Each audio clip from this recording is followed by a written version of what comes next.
Good morning. I just woke up and yesterday there was a No Kings protest next to the shelter that I've been staying at in Walnut Creek, California. And it was the funniest thing because behind those protests, you know that there's somebody telling them what to do. And it's like, okay, so that's your king.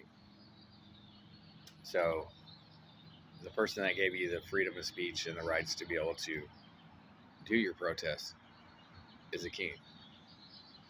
And if you wanted to revert all the way back to, well, the ground was stolen from Native Americans, then the Native Americans would be your king. And so I was thinking, I was like, well, typically in California, the people who show up to these protests are often on the opposite side.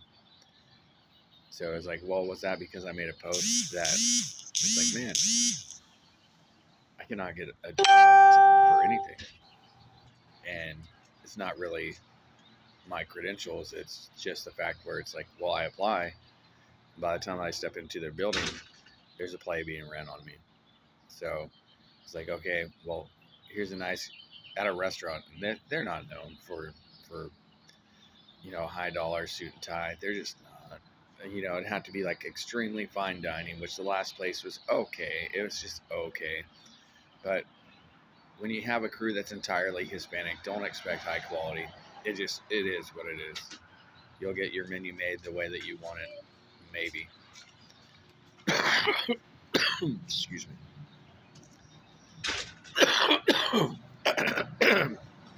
Excuse me. But the the No Kings was mostly funny because it's just like, well, if you guys are making a sign suggesting No Kings, you're putting it off to the general public. And part of the problem that we're having in America, just in general, is that we want stand up, straight, single minded thought individuals to be out in the public doing things. Well, if their single thought is, okay, no kings, what's just happened? It's just happened. Then they're going to be making a big stink about this or that and then expect a king to pay them to sit at their house. Doesn't really work. It's more or less just the message. So it's like, okay, so if you're with me, it's like, all right, you know, I don't know what the sign would have to say, but it's like, hey, if you own a castle, like maybe you let in other people that would help protect your castle, not destroy your castle. And each person in the Bay Area that I'm running into is definitely running their business as a castle.